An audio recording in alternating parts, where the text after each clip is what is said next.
de retour après un an, je découvre que ma cabane de montagne est occupée. Ma sœur a rénové ma cuisine sans mon accord, 55 000 €, c'est tout. Ma vengeance fut immédiate. Une semaine, et sa vie est devenue un cauchemar. Les Alpes françaises m'ont toujours donné l'impression de pouvoir respirer à nouveau correctement. Après une année de travail à Shanghai pour une multinationale pharmaceutique, gérant la logistique des essais cliniques sur 3 continents, j'avais désespérément besoin du silence que seule ma cabane de montagne pouvait offrir. L'altitude elle-même était thérapeutique, comme si chaque souffle à 2400 mètres balayait le stress accumulé des conférences téléphoniques à minuit et de la navigation dans des cadres réglementaires étrangers dans une langue que je parlais à peine. J'avais acheté la cabane il y a 3 ans avec l'argent de l'héritage de ma grand-mère.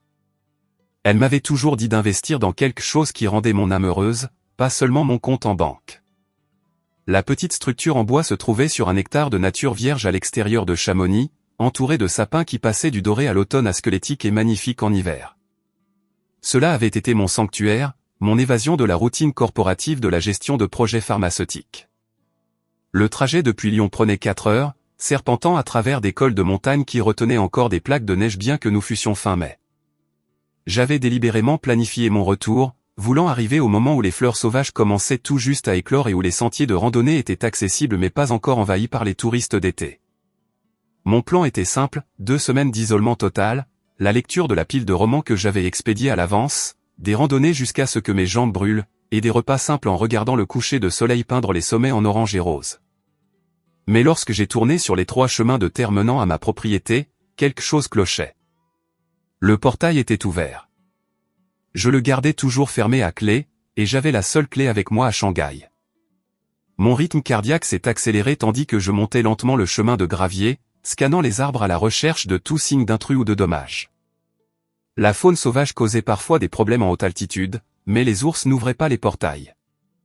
Puis je l'ai vu, un SUV argenté garé à l'emplacement qui aurait dû être vide. Un véhicule que j'ai immédiatement reconnu car j'avais aidé à payer la compte 2 ans auparavant, lorsque ma sœur cadette, Clara, avait supplié de l'aide après sa 3e entreprise ratée.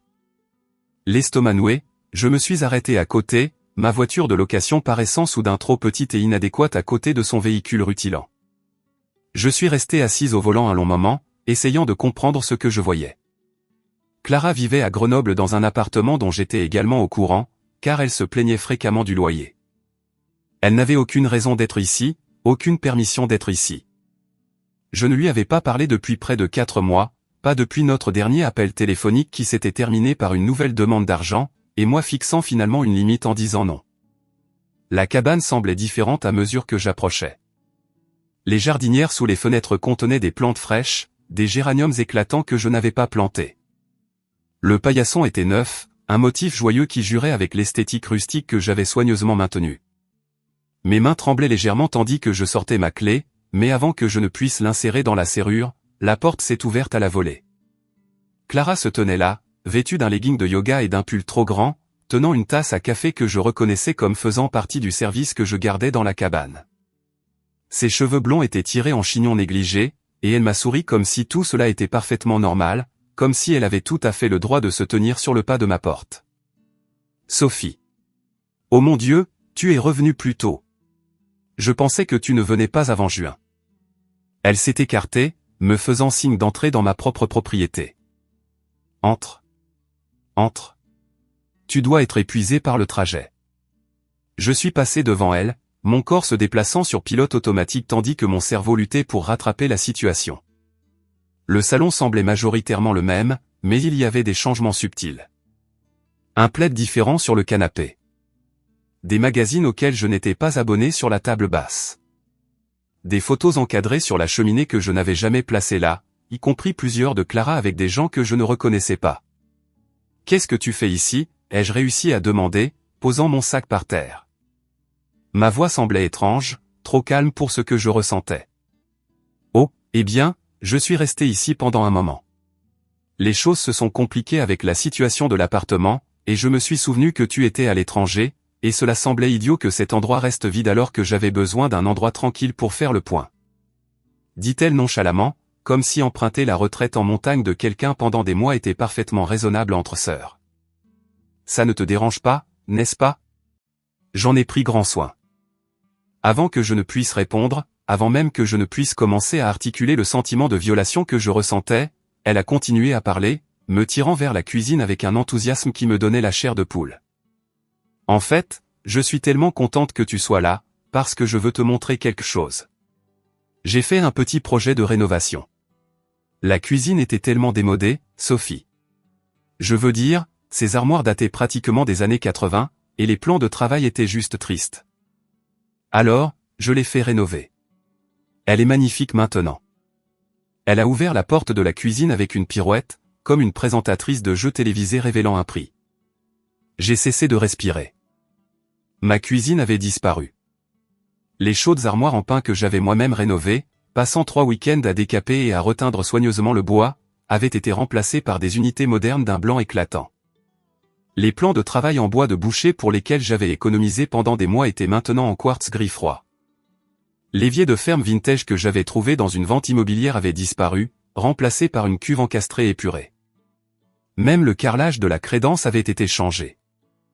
Les carreaux portugais peints à la main que j'avais rapportés d'une conférence à Lisbonne étaient maintenant remplacés par des carreaux de métro blanc génériques. N'est-ce pas magnifique? Clara rayonnait, passant sa main sur le quartz. Cela n'a coûté que 50 000 €. Une telle affaire. Honnêtement, l'entrepreneur a dit que cela coûterait normalement 65 000 €, mais il m'a fait une réduction parce que je l'ai laissé utiliser les photos pour son portfolio. Le chiffre m'a frappé comme un coup physique.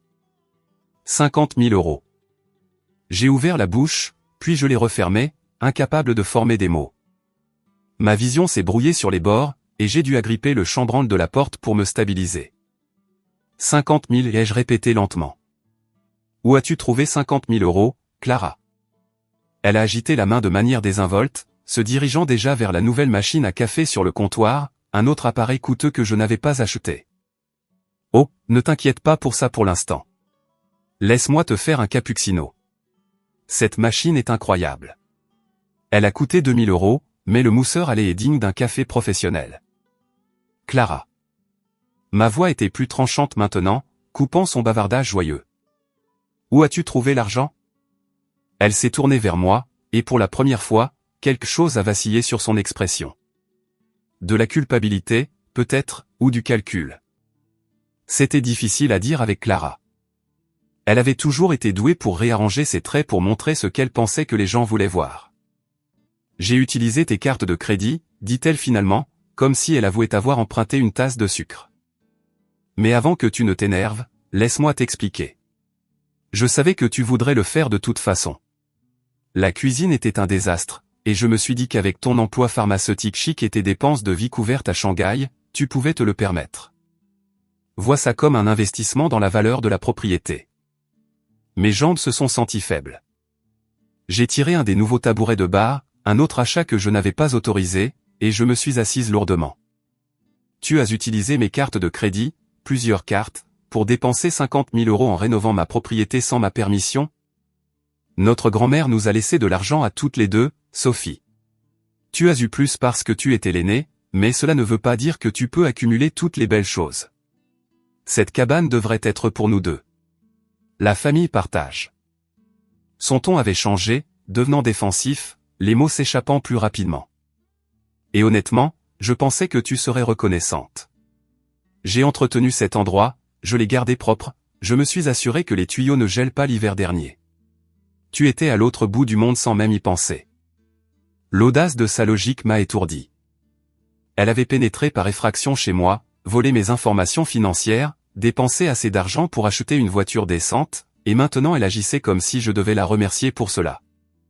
Comment as-tu pu obtenir mes informations de carte de crédit, ai-je demandé, me forçant à rester calme, à rassembler les faits avant d'exploser. Tu as laissé quelques papiers dans le tiroir du bureau la dernière fois que je suis venu. J'ai juste pensé que c'était intelligent de garder les informations à portée de main en cas d'urgence.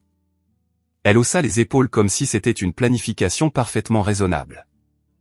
Et techniquement, c'était une urgence. Ma santé mentale souffrait vraiment à Grenoble. J'avais besoin de changer d'environnement. Je l'ai fixé, essayant de concilier cette personne avec la petite sœur que j'avais protégée tout au long de mon enfance. Celle que j'avais aidée avec ses devoirs et défendue contre les brutes. Celle à qui j'avais prêté de l'argent à plusieurs reprises, cautionné des baux, tiré de mauvaises décisions plus de fois que je ne pouvais compter. Quand était-elle devenue cela? Où l'avait-elle toujours été, et j'avais été trop occupé à jouer le rôle de sœur aînée responsable pour le remarquer? Tu dois partir, ai-je dit doucement. Tout de suite. Fais tes bagages et pars. Sophie, allons. Sa voix a pris une qualité plaintive. Ne sois pas dramatique. Où suis-je censé aller? J'ai laissé l'appartement parce que je ne pouvais plus le payer. Je vis ici depuis 5 mois. Tu ne peux pas simplement me mettre à la porte. 5 mois. La chronologie est devenue claire avec une clarté horrible. Tu vis dans ma cabane depuis janvier. Tu as emménagé au moment où je suis parti pour Shanghai. Tu ne l'utilisais pas, et j'avais besoin d'un endroit où rester. Que étais-je censé faire? Être sans abri? Elle a croisé les bras, son expression passant au regard de victime blessée qu'elle avait perfectionné au fil des ans. Tu as toujours tout eu, Sophie. Les meilleures notes, le meilleur emploi, la préférée de grand-mère. Le moins que tu puisses faire est de partager cette seule chose. La culpabilité familière a tenté de faire surface, la réponse entraînée de la sœur aînée à qui on avait toujours dit de veiller sur sa cadette. Mais en dessous, une colère froide montait. Une colère qui avait été compressée et ignorée pendant trop d'années. Pensais-tu vraiment que je ne le découvrirais pas, ai-je demandé. Pensais-tu que tu pouvais dépenser 50 000 € sur mes cartes de crédit et que je ne le remarquerais jamais? J'allais te rembourser à terme, dit-elle, mais ses yeux ne voulaient pas croiser les miens. Une fois que ma boutique en ligne décollera, je travaille sur un plan d'affaires. Ton 5e plan d'affaires ou est-ce le 6e? J'ai perdu le compte du nombre d'entreprises que j'ai financées et qui ne se sont jamais concrétisées. Je me suis levé, ayant besoin de bouger, de faire quelque chose de l'énergie qui parcourait mon corps. Je veux que tu partes aujourd'hui. Je te donne 2 heures pour faire tes valises. Tu ne peux pas faire ça. Sa voix monta, la panique s'infiltrant dans les bords. J'ai des droits de locataire. Je vis ici depuis 5 mois. Tu dois me donner un préavis approprié. Tu n'es pas une locataire. Tu es une squatteuse qui a commis une fraude à la carte de crédit. Les mots sont sortis froids et clairs. Et si tu n'es pas parti d'ici ce soir, j'appellerai la police et j'expliquerai exactement ce que tu as fait. Son visage a rougi. Tu n'oserais pas. Je suis ta sœur. Tu as cessé d'agir comme ma sœur au moment où tu as décidé de me voler. Je suis passé devant elle, ayant besoin de voir le reste des dégâts pour comprendre l'ampleur totale de ce qu'elle avait fait. La chambre principale avait été complètement envahie. Ses vêtements remplissaient le placard que j'avais construit avec des étagères en cèdre sur mesure. Le comptoir de la salle de bain était couvert de produits de soins coûteux, de maquillage et d'outils capillaires. Le lit avait de nouveaux draps, une parure de couette de designer qui coûtait probablement plus cher que mon loyer mensuel à Shanghai. Dans la 2e chambre, que j'utilisais comme bureau, j'ai trouvé la preuve de son prétendu projet d'entreprise. Un ordinateur portable entouré d'échantillons de produits, de feuilles de calcul de prix et de matériel marketing pour une bijouterie en ligne qui semblait n'exister qu'au stade de la planification. Les tiroirs du bureau contenaient d'autres découvertes, reçus de courses, relevés de cartes de crédit qui auraient dû arriver à mon adresse à Shanghai, mais qui avaient clairement été interceptés, et un cahier rempli de calculs qui m'a glacé le sang. Elle n'avait pas seulement utilisé mes cartes de crédit pour la rénovation de la cuisine. Les relevés montraient des frais remontant à des mois, achats de meubles, d'électronique, de vêtements, de notes de restaurant, de soins de spa, l'installation d'un jacuzzi que je n'avais même pas encore remarqué, probablement à l'arrière de la cabane. Le total, d'après ce que j'ai pu calculer rapidement, dépassait largement les 85 000 €. 85 000 € de mon argent dépensé alors que je travaillais 70 heures par semaine dans un pays étranger à gérer des essais pharmaceutiques qui pourraient sauver des vies, vivant dans un minuscule appartement parce que j'essayais d'être responsable de mes finances. J'ai entendu Clara arriver dans le couloir, c'est pas incertain maintenant. Elle est apparue dans l'embrasure de la porte et, quoi qu'elle ait vu sur mon visage, elle a reculé. Ce n'est pas aussi grave que ça en a l'air, a-t-elle commencé, mais j'ai levé la main. Ne dis rien. Juste, ne dis rien. J'ai rassemblé les relevés de cartes de crédit, mes mains stables malgré la rage qui vibrait à travers tout mon corps. Je vais en ville. Quand je reviendrai dans 3 heures, tu seras parti. Chaque chose que tu as apportée ici, tu l'emporteras avec toi. Si je trouve ne serait-ce qu'une brosse à dents qui t'appartient, je l'ajouterai au rapport de police que je vais déposer. Rapport de police? Sa voix s'est brisée. Sophie, s'il te plaît. Tu exagères. Nous pouvons arranger ça. Je te rembourserai. Je te le promets. Tes promesses ne valent rien. Je suis passé devant elle à nouveau, attrapant mon sac dans le salon. 3 heures, Clara, et je veux la clé de la maison que tu as faite. Je n'ai pas d'autre clé. Le mensonge était automatique, mais ses yeux l'ont trahi. Très bien, alors je changerai les serrures. Ajoute ça à ta note. Je me suis dirigé vers la porte, ayant besoin de sortir avant de dire quelque chose que je pourrais regretter ou avant que les années de loyauté fraternelle entraînées ne me rendent faible. Où vas-tu? A-t-elle crié derrière moi. Parler à un avocat, puis à la banque, puis déposer un rapport de police pour fraude et vol d'identité. Je me suis retourné pour la regarder une dernière fois. Tu voulais savoir pourquoi j'obtenais toujours tout? C'est parce que j'ai travaillé pour cela. Je l'ai gagné. Je ne l'ai pas volé à des gens qui m'aimaient. J'ai dévalé la montagne trop vite, mes mains serrant le volant jusqu'à ce que mes jointures me fassent mal. La ville de Chamonix était animée par les premiers touristes de la saison, mais j'ai à peine remarqué la foule en trouvant un parking et en me dirigeant vers le premier cabinet d'avocats que j'ai pu trouver. La réceptionniste a jeté un coup d'œil à mon visage et m'a obtenu une consultation immédiate avec une associée. Maître Delphine Leclerc était une femme d'une 50aine d'années avec des yeux vifs et une manière efficace. Elle a écouté mon histoire sans m'interrompre, prenant des notes sur un bloc-notes. Quand j'ai fini, elle s'est penchée en arrière et m'a étudié. « Vous avez un dossier solide pour porter plainte », dit-elle. Vol d'identité, fraude, utilisation non autorisée de carte de crédit. Le montant impliqué fait que cela relève du crime. Mais je dois vous demander, êtes-vous préparé à ce que cela signifie? C'est votre sœur. Cela n'affectera pas seulement elle. Cela affectera toute votre famille. Je m'en fiche, l'intensité des mots m'a surprise. J'ai passé toute ma vie à la protéger des conséquences. Regardez où cela m'a mené. Maître Leclerc a hoché lentement la tête. Alors, voici ce que nous devons faire. Premièrement, documentez tout. Chaque frais, chaque changement non autorisé à votre propriété. Avez-vous des caméras de sécurité à la cabane? J'ai eu un sursaut de mémoire. Oui, je les ai installées avant de partir pour Shanghai. Elles sont activées par le mouvement et téléchargent sur le cloud. J'avais complètement oublié avec tout ce qui se passait. Parfait. Accédez à ces enregistrements. Nous devons établir qu'elle est entrée dans la propriété sans permission et qu'elle a pris vos informations financières sans autorisation. Ensuite, nous aurons besoin de déclarations des entrepreneurs qui ont effectué les travaux, prouvant qu'elle s'est présentée comme la propriétaire ou comme ayant l'autorité pour effectuer ces changements. Maître Leclerc tapait déjà des notes sur son ordinateur.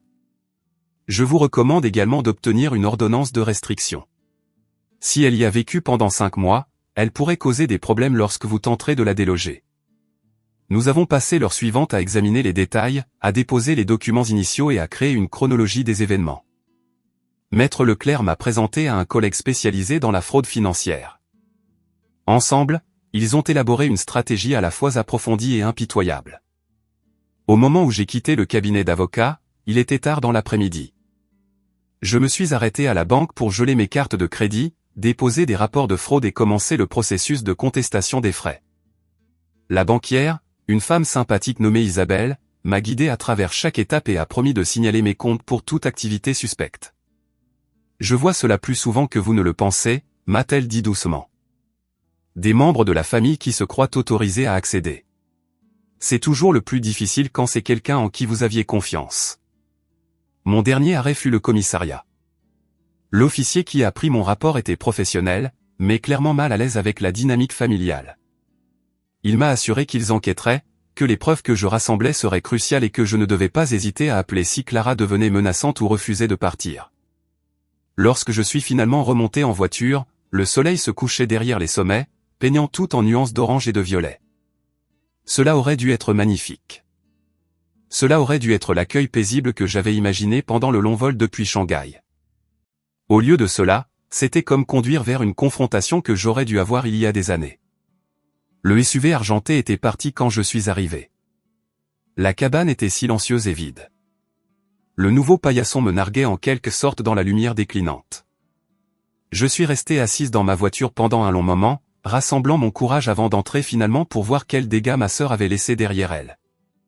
La cabane semblait violée tandis que j'y marchais pièce par pièce. Clara était effectivement partie, mais son départ avait été mesquin plutôt qu'excuse. Dans la cuisine, les portes des armoires pendaient ouvertes, révélant qu'elle avait pris la moitié de la vaisselle, y compris des pièces d'un service peint à la main que ma grand-mère m'avait donné. La coûteuse machine à café était partie. De même que le nouveau grille-pain, le mixeur et la plupart des ustensiles de cuisine haut de gamme qu'elle avait apparemment achetés avec mon argent. Il manquait au salon les plaids, les oreillers décoratifs et un tapis tissé à la main qui avait été un cadeau d'un collègue au Pérou. Elle avait dévissé les ampoules des lampes, laissant les luminaires inutiles. Les photos encadrées restaient sur la cheminée, comme si elle voulait que je voie la preuve de la vie qu'elle avait construite ici en mon absence, prétendant que c'était sa maison. Dans la chambre principale, les draps coûteux avaient disparu, dévêtus du lit et emportés avec la plupart des cintres du placard. Elle avait laissé un désordre de papier de soie et de sacs de course, preuve de sa frénésie de dépenses éparpillées sur le sol comme des accusations. Les portes de l'armoire de la salle de bain étaient ouvertes, montrant des étagères vides où se trouvaient des centaines d'euros de produits, mais le bureau était le pire. Elle avait pris l'ordinateur portable, bien sûr, mais elle avait également vidé les fichiers du bureau, y compris des documents personnels que j'y avais stockés. Certificat de naissance, copie de passeport, déclaration d'impôt. Mon estomac s'est tordu en réalisant qu'elle avait encore plus de mes informations que je ne l'avais pensé initialement. Le cahier avec ses calculs avait également disparu, probablement parce qu'il contenait des preuves de sa fraude. J'ai trouvé son message d'adieu sur le miroir de la salle de bain écrit au rouge à lèvres. Tu as toujours été égoïste. Le mot est resté là, rouge et maculé, déformé dans ma vision tandis que les larmes venaient enfin. Non pas des larmes de tristesse, mais d'une rage si pure qu'elle brûlait. J'ai attrapé une serviette et j'ai frotté le miroir jusqu'à ce que le rouge à lèvres disparaisse et que mon reflet me fixe, hagard et échevelé par le voyage et la colère. Mon téléphone a vibré. Un SMS d'un numéro inconnu. J'espère que tu es heureuse. Tu viens de rendre ta propre sœur SDF. Maman serait tellement déçue de toi. J'ai bloqué le numéro immédiatement, puis j'ai appelé Maître Leclerc, l'avocate. Elle a répondu à la 3e sonnerie, sa voix alerte malgré l'heure tardive. Elle est partie, mais elle a emporté beaucoup de choses, y compris certains de mes documents personnels, ai-je dit sans préambule. Certificat de naissance, déclaration d'impôt, des choses qu'elle pourrait utiliser pour ouvrir plus de comptes à mon nom. Déposer un rapport de police supplémentaire ce soir. Documenter ce qui manque, et geler votre crédit immédiatement auprès des 3 bureaux. Je déposerai une ordonnance de restriction d'urgence demain matin. La voix de Maître Leclerc était calme mais urgente. Sophie, cela dégénère. Les gens comme votre sœur, lorsqu'ils se sentent acculés, ripostent souvent. Soyez prudente. Après avoir raccroché, j'ai passé 2 heures à tout documenter. J'ai pris des photos de chaque pièce, de chaque espace vide où quelque chose avait été, de chaque petit dommage. Puis je me suis connecté au système de caméras de sécurité, mon cœur battant la chamade en naviguant vers les enregistrements archivés. Les enregistrements étaient complets. Les caméras avaient capturé Clara arrivant en janvier, juste 3 jours après mon départ pour Shanghai. La séquence montrait qu'elle utilisait une clé pour entrer, ce qui signifiait qu'elle avait fait une copie à un moment donné lors de sa précédente visite. Au cours des semaines suivantes, les caméras ont capturé des camions de livraison, des véhicules d'entrepreneurs, des livraisons de meubles. Un clip montrait Clara au téléphone, gesticulant de manière animée devant la cuisine tandis qu'un homme en tenue de travail prenait des notes. Mais la séquence la plus accablante était celle d'une journée de mars. La caméra du bureau avait capturé Clara fouillant mon bureau, trouvant mes cartes de crédit et mes documents financiers. Elle les avait photographiées avec son téléphone, prenant plusieurs photos pour s'assurer d'avoir tous les numéros et codes de sécurité. L'horodatage et son visage clair dans le cadre étaient la preuve parfaite de la préméditation. J'ai tout téléchargé, sauvegardé dans 3 emplacements distincts et envoyé des copies à Maître Leclerc. Puis je me suis finalement autorisé à m'effondrer sur le canapé que Clara n'avait au moins pas emporté et à regarder le plafond tandis que mon esprit courait à travers les possibilités. L'argent était une chose. 85 000 € était catastrophique, mais je pouvais potentiellement en récupérer une partie grâce aux réclamations de fraude et à l'assurance. Mon crédit pouvait être réparé, mes documents remplacés, les serrures changées, mais la violation de confiance, la trahison calculée par quelqu'un que j'avais aimé et protégé toute ma vie, ce dommage-là semblait irréparable. Mon téléphone a sonné. Maman. J'ai fixé l'écran, débattant si je devais répondre. Nous n'avions pas parlé depuis Noël, un appel vidéo tendu où elle avait critiqué ma décision de prendre la mission de Shanghai et suggéré que j'abandonnais mes responsabilités familiales. J'ai laissé aller à la messagerie vocale. 30 secondes plus tard, un autre appel, puis un SMS. Clara m'a dit ce que tu as fait. Comment as-tu pu la jeter dehors? Elle n'a nulle part où aller. Appelle-moi immédiatement. J'ai éteint mon téléphone. Le lendemain matin, je me suis réveillé tôt après un sommeil agité et j'ai conduit jusqu'en ville. La banque ouvrait à 9h et j'attendais à la porte avec ma documentation. Isabelle m'a guidé à travers le processus de contestation de fraude, remplissant des formulaires pour chaque frais non autorisé. Le total, calculé officiellement, était de 93 472 €. Les sociétés de cartes de crédit vont enquêter, a expliqué Isabelle. Avec les preuves vidéo et les rapports de police, vous avez un dossier solide pour le recouvrement, mais cela prendra du temps, probablement plusieurs mois. En attendant, ces frais sont sur vos cartes, accumulant des intérêts. Puis-je faire un retrait de mon épargne pour les rembourser pendant que les contestations sont traitées, ai-je demandé. Je ne veux pas que mon crédit soit détruit pendant que nous attendons la justice. Vous le pouvez, mais je ne recommanderais pas d'épuiser votre fonds d'urgence. Voyons ce que l'enquête révèle d'abord. Elle a hésité, puis a ajouté doucement. Je sais que c'est difficile, mais vous faites ce qu'il faut. Les gens comme votre sœur comptent sur leurs victimes étant trop coupables ou trop fatigués pour riposter.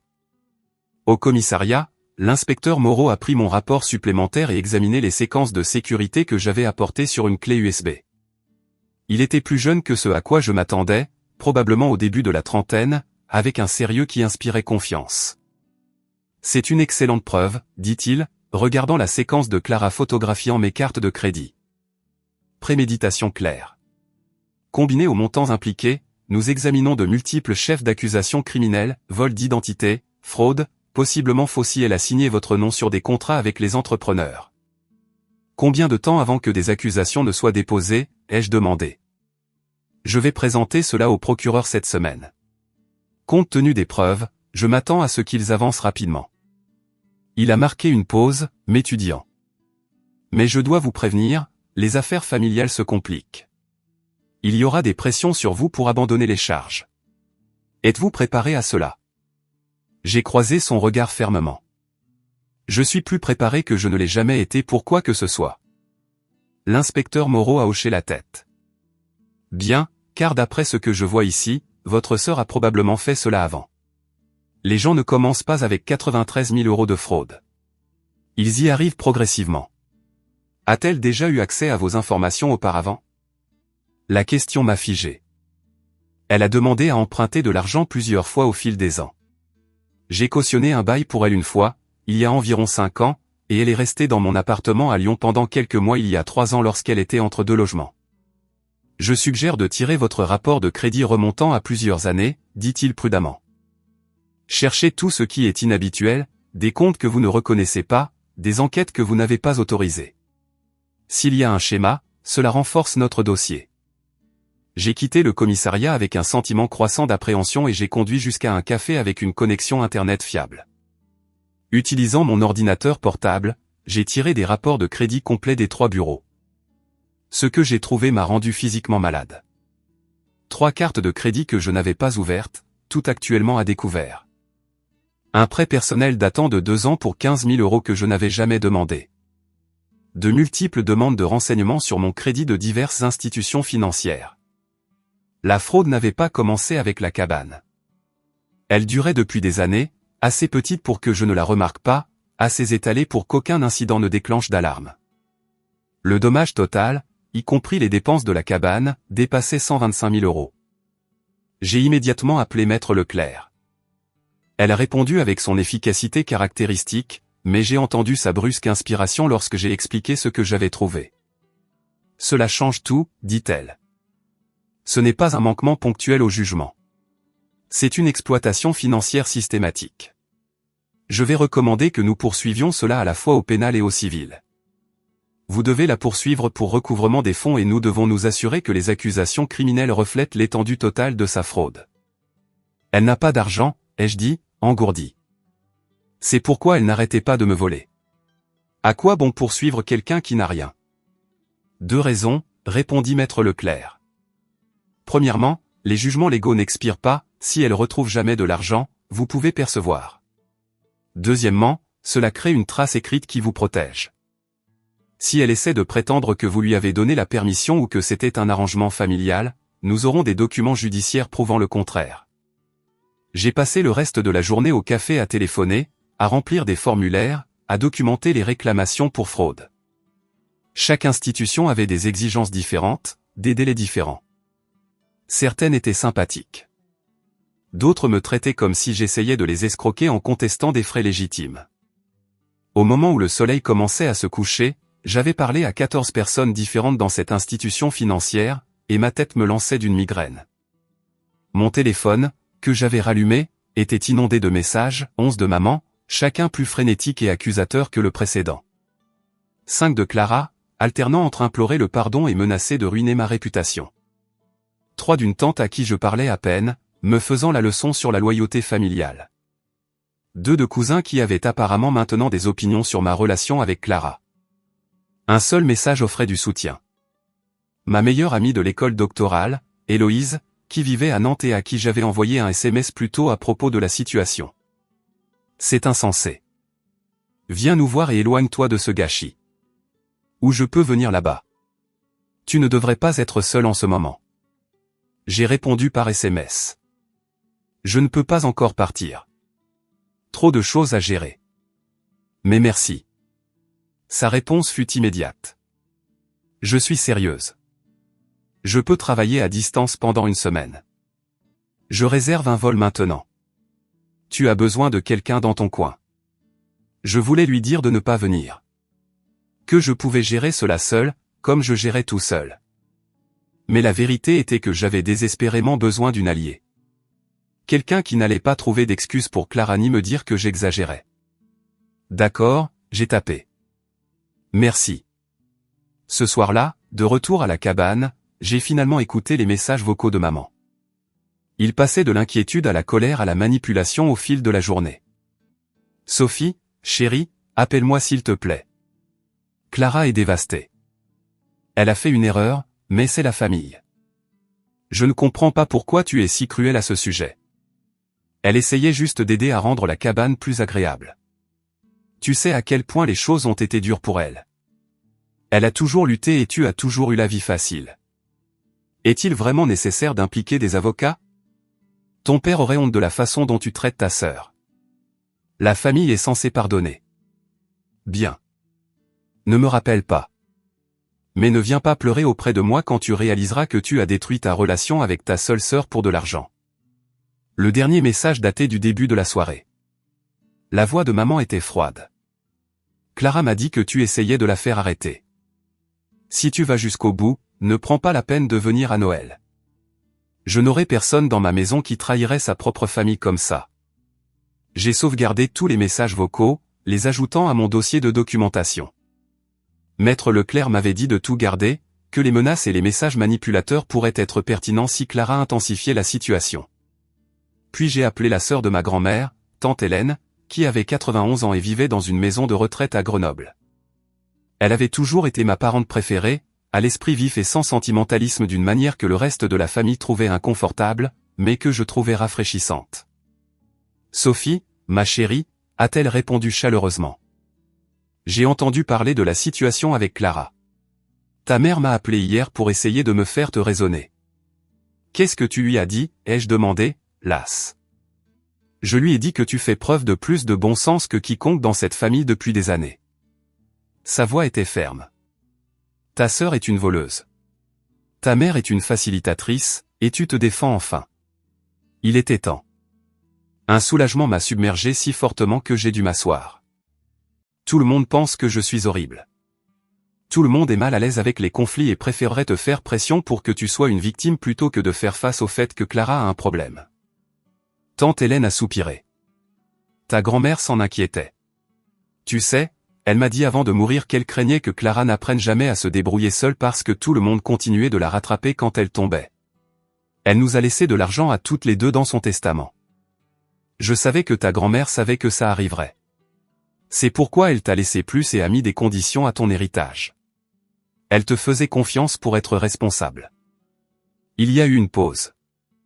Sophie, je veux que tu saches quelque chose.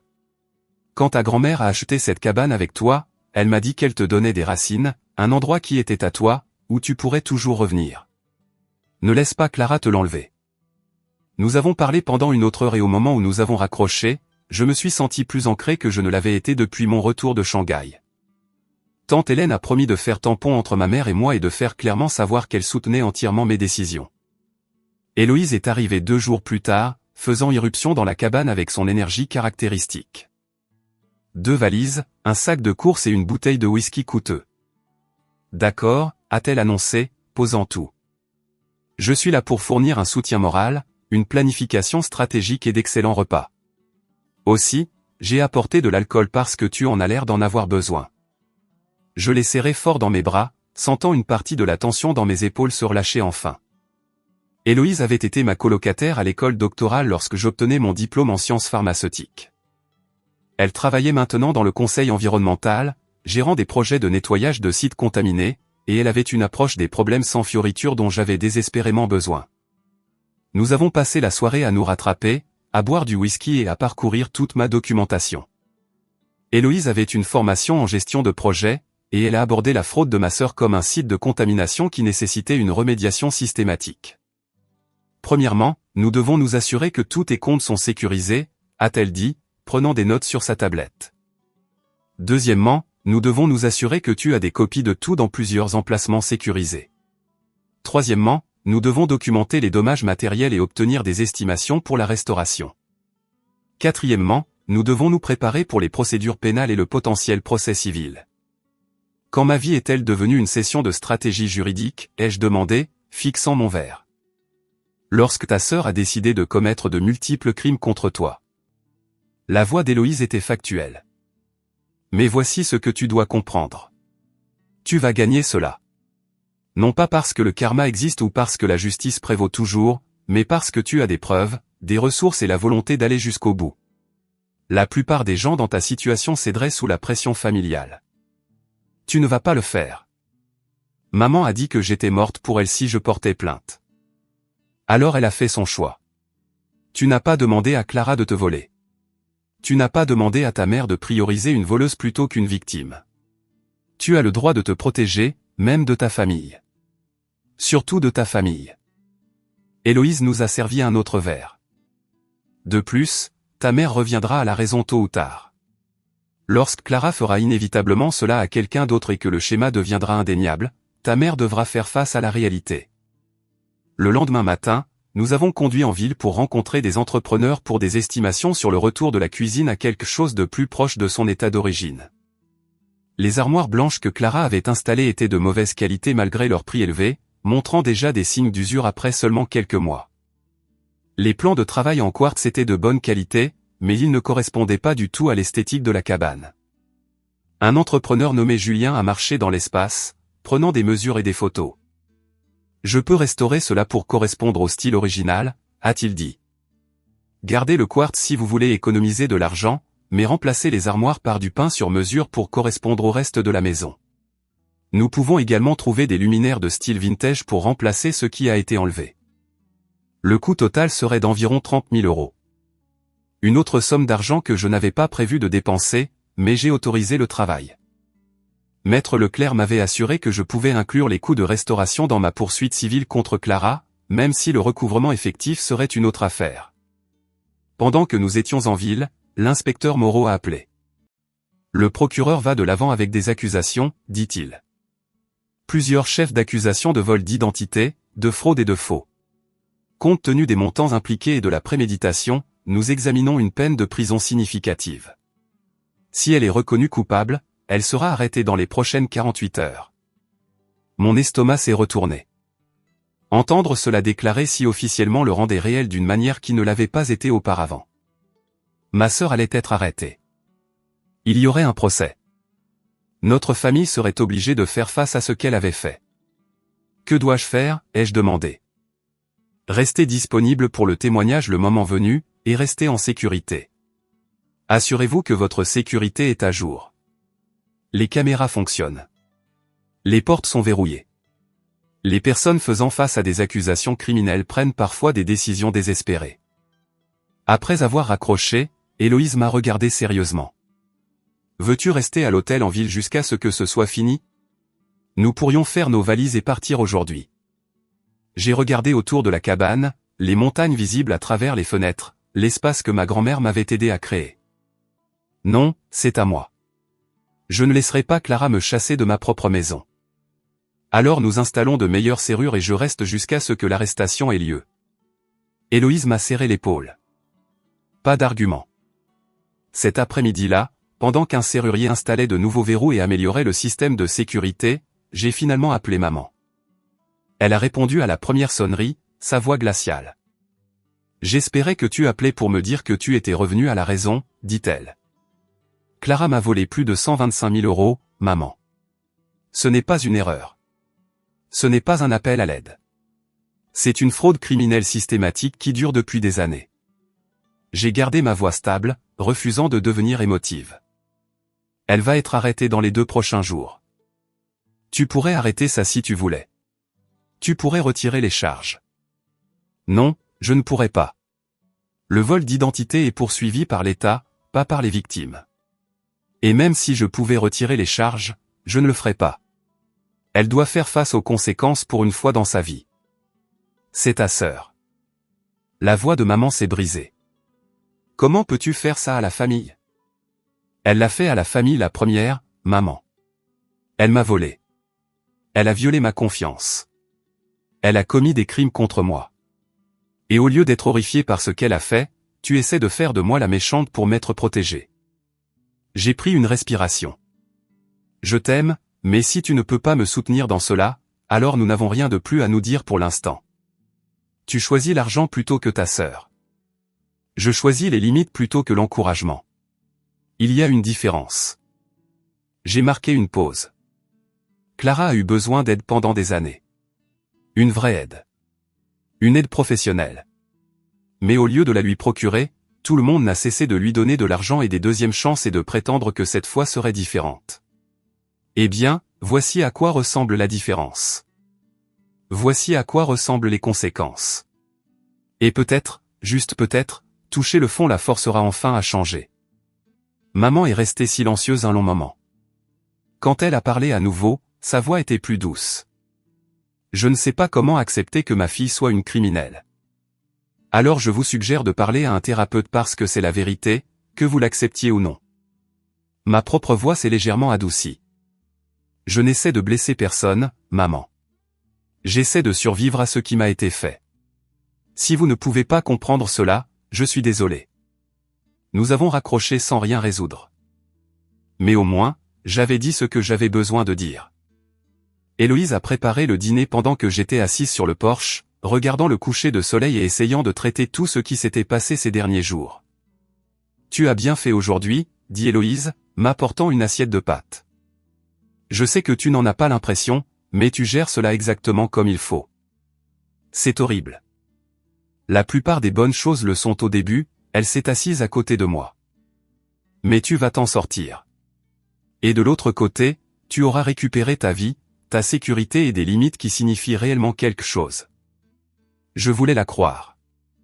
Je voulais croire que la justice prévaudrait, que Clara ferait face aux conséquences, que ma famille finirait par comprendre pourquoi j'avais dû faire cela. Mais la croyance semblait impossible quand tout faisait autant souffrir. Clara a été arrêtée un jeudi matin. L'inspecteur Moreau m'a appelé pour m'informer à 10 heures. Sa voix était professionnelle, mais non sans sympathie.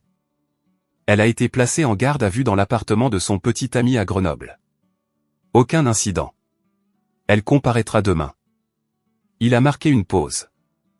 Je veux que vous sachiez qu'au moment de l'arrestation, nous avons trouvé des preuves supplémentaires. Elle avait votre passeport, votre certificat de naissance original et plusieurs autres documents qu'elle a pris de la cabane. Elle avait également 3 autres cartes de crédit à votre nom qu'elle n'avait pas encore utilisées. Mes mains sont devenues froides. Elle prévoyait de continuer. Il semble que oui. Cela va renforcer considérablement le dossier de l'accusation.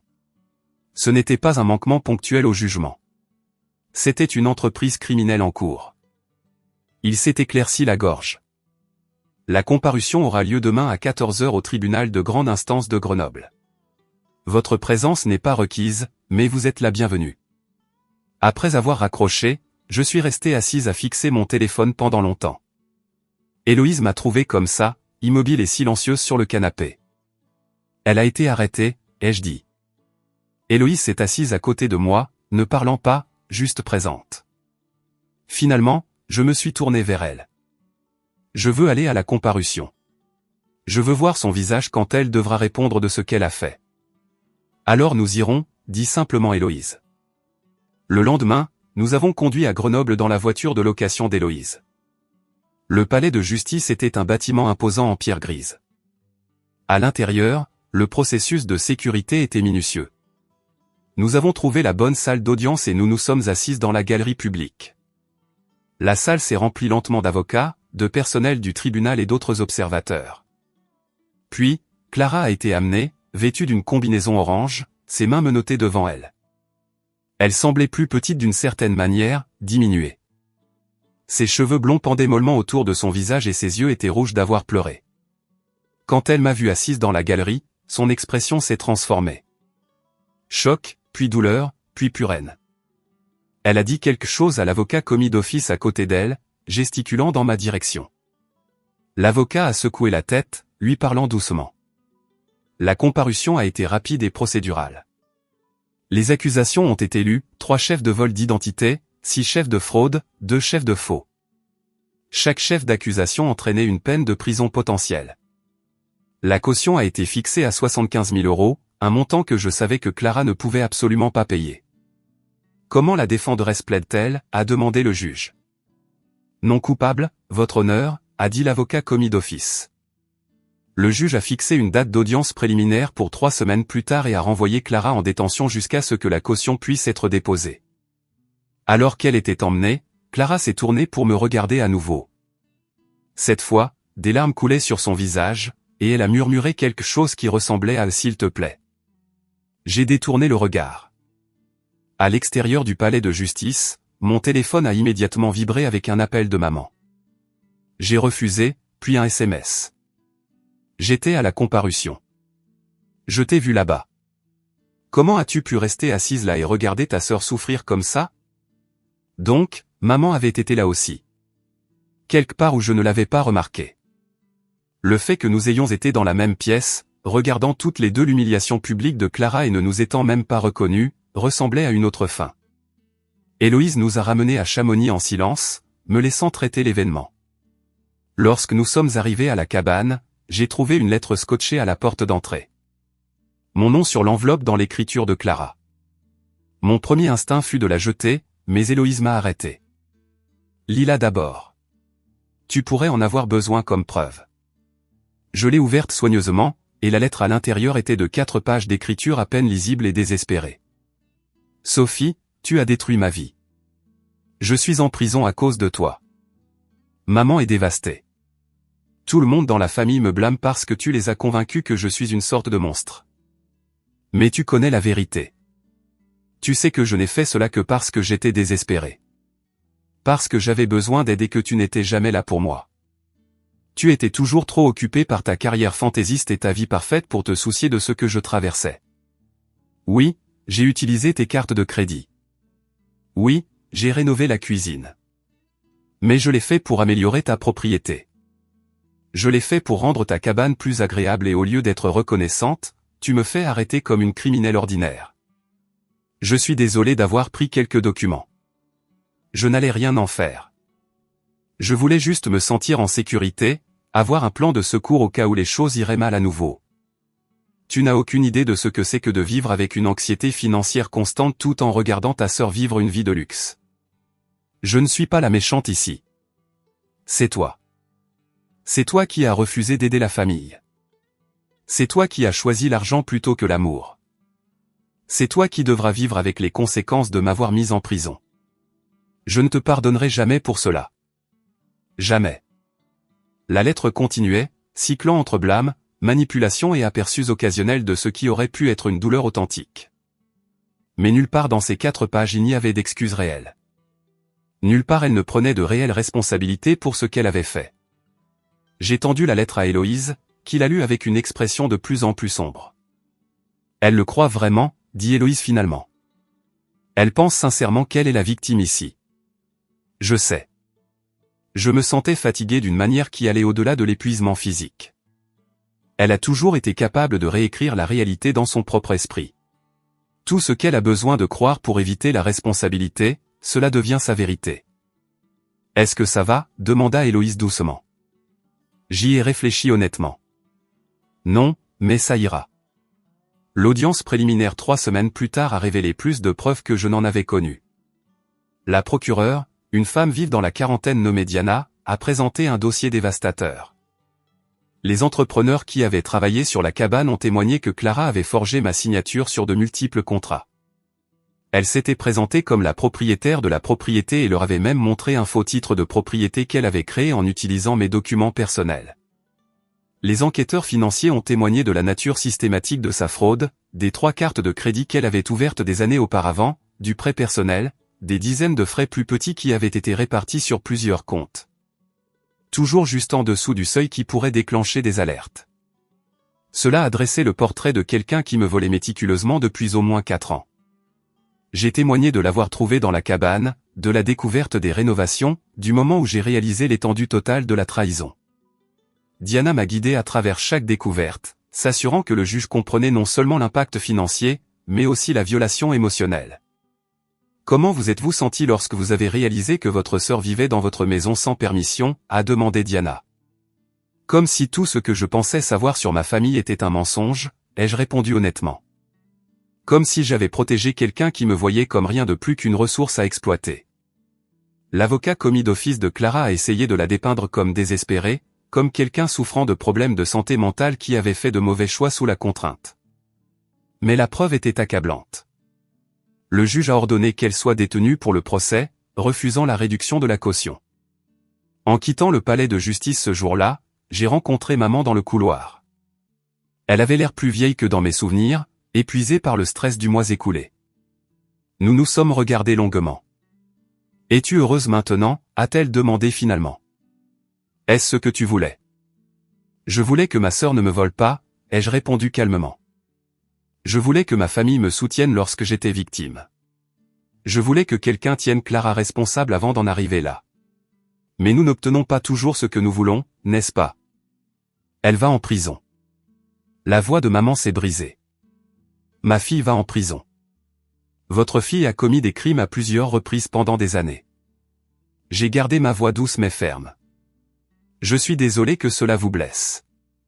Je suis désolé que cela se produise. Mais Clara a fait ses choix, pas moi. Si vous voulez être en colère contre quelqu'un, soyez en colère contre elle pour nous avoir tous mis dans cette situation. Maman a secoué la tête, des larmes coulant sur son visage.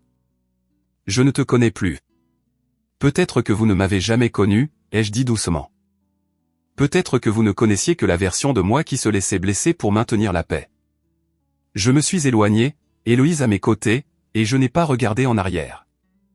Le procès, quand il est finalement arrivé, a duré 3 jours. J'ai témoigné à nouveau, cette fois devant un jury. Ils ont écouté attentivement Diana présenter les preuves pièce par pièce, construisant un dossier inattaquable. La séquence de sécurité de Clara photographiant mes cartes de crédit, les signatures falsifiées, le schéma systématique de vol sur des années, mon témoignage sur l'impact sur mes finances, mon crédit, mon sentiment de sécurité. Clara a témoigné pour sa propre défense, et c'était douloureux à regarder. Elle a pleuré. Elle s'est excusée finalement, disant qu'elle savait que ce qu'elle avait fait était mal, mais qu'elle était désespérée. Elle s'est dépeinte comme quelqu'un qui avait fait de terribles erreurs par besoin, pas par malice. Mais le contre-interrogatoire de Diana fut minutieux. Elle a guidé Clara à travers chaque mensonge, chaque manipulation, chaque vol calculé. À la fin, même l'avocat commis d'office de Clara semblait vaincu. Le jury a délibéré pendant moins de 4 heures, coupable de tous les chefs d'accusation. L'audience de détermination de la peine a eu lieu 2 semaines plus tard. Je me suis assise dans la salle d'audience, la même où tout avait commencé des mois plus tôt, et j'ai regardé le juge examiner le dossier. Clara se tenait à la table de la défense, sa combinaison orange remplacée par des vêtements civils mal ajustés fournis par son avocat. Elle semblait plus mince, son visage émacié et pâle sous les lumières fluorescentes. Diana a présenté une recommandation de peine, 8 ans de prison, suivie d'une probation et d'une restitution obligatoire. La défense a plaidé pour la clémence, citant l'absence d'antécédents criminels de Clara, ses prétendus problèmes de santé mentale et ses obligations familiales. Le juge a demandé si je voulais faire une déclaration d'impact sur la victime. Je me suis levé, mes jambes stables malgré l'adrénaline qui parcourait mon système, et j'ai fait face à ma sœur directement. Clara et moi avons grandi ensemble, ai-je commencé. Je l'ai protégée dans la cour de récréation. Je l'ai aidée avec ses devoirs. Je lui ai prêté de l'argent quand elle en avait besoin. J'ai cautionné des baux. Je lui ai donné des endroits où loger. J'ai fait ces choses parce que je l'aimais et parce que je croyais que la famille prenait soin les uns des autres. Mais quelque part en cours de route, Clara a commencé à me voir non pas comme sa sœur, mais comme une ressource à exploiter. Elle n'a pas seulement volé de l'argent. Elle a volé mon sentiment de sécurité. Elle a volé ma capacité à faire confiance. Elle a violé toutes les limites et relations que nous avions. Et elle l'a fait systématiquement, délibérément, pendant des années. Le plus difficile n'est pas le dommage financier, bien que cela ait été dévastateur. Le plus difficile est de réaliser que quelqu'un que j'aimais me voyait avec un tel mépris qu'elle croyait avoir le droit de détruire ma stabilité financière pour sa commodité. Le plus difficile est de savoir que même maintenant, après tout, elle ne comprend toujours pas vraiment que ce qu'elle a fait était mal. Elle est désolée d'avoir été attrapée, pas désolée de m'avoir blessé. Je ne veux pas que Clara souffre, mais je veux qu'elle fasse face à de réelles conséquences pour la première fois de sa vie. Je veux qu'elle comprenne que les actions ont des répercussions et je veux pouvoir dormir la nuit en sachant qu'elle ne peut plus faire ça à personne tant qu'elle est incarcérée. Je me suis assise. Clara pleurait, mais elle ne m'a pas regardé. Maman, assise dans la galerie, avait son visage dans ses mains. Le juge a pris un moment pour examiner les documents avant de parler. Ce tribunal a examiné toutes les preuves présentées. La défenderesse s'est engagée dans un schéma sophistiqué et à long terme de vol d'identité et de fraude contre sa propre sœur. La rupture de confiance ici est profonde. Le dommage financier est étendu, et le manque de remords véritable est préoccupant. Clara, vous êtes condamnée à 6 ans de détention au centre pénitentiaire, suivi de 5 ans de probation surveillée. Il vous est ordonné de payer une restitution complète d'un montant de 132 472 € plus les intérêts. Vous devrez également suivre des conseils en santé mentale et des cours de littératie financière comme condition de votre éventuelle libération. Le marteau du juge s'est abattu avec finalité. Clara a laissé échapper un sanglot étouffé tandis que l'huissier s'avançait pour la ramener en détention. Alors qu'elle était emmenée, elle s'est tournée pour me regarder une dernière fois. Son visage était un mélange de dévastation et de colère, des larmes coulant sur ses joues, le mascara laissant des traînées sombres. Sa bouche a formé des mots que je n'ai pas pu entendre, mais la haine dans ses yeux était indéniable. Je n'ai ressenti que du soulagement. À l'extérieur du palais de justice, maman m'a approché une dernière fois. Elle semblait brisée, vieillie au-delà de ses années par le stress du procès et de son issue. 6 ans, a-t-elle murmuré. Mon bébé va en prison pour 6 ans. Votre bébé a commis des crimes qui justifiaient une décennie, ai-je répondu doucement.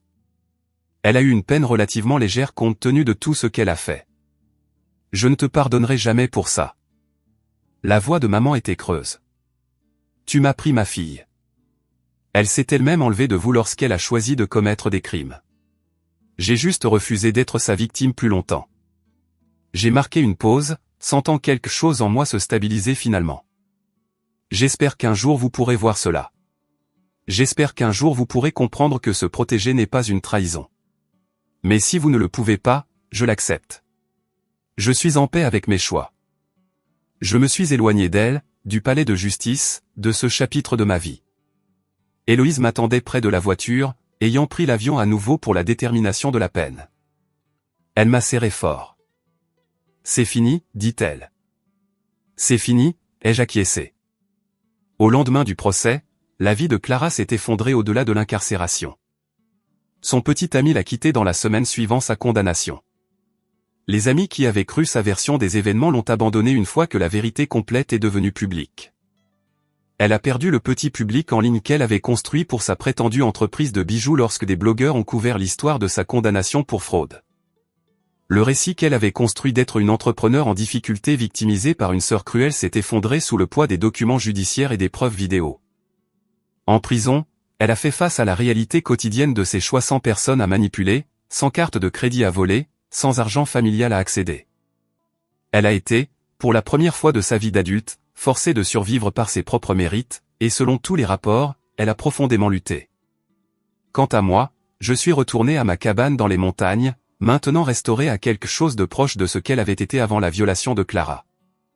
Je me suis assise sur le porche le soir, regardant le coucher de soleil peindre les sommets en nuances d'or et de carmin, et j'ai ressenti quelque chose que je n'avais pas connu depuis des mois. La paix. Ma grand-mère avait eu raison à propos des racines, d'avoir un endroit qui était le mien seul. J'avais lutté pour le garder, payé un prix élevé en relations familiales et en troubles émotionnels. Mais à la fin, j'avais gagné. Non pas parce que je voulais me venger, mais parce que j'avais finalement appris que se protéger n'était pas de l'égoïsme. C'était de la survie.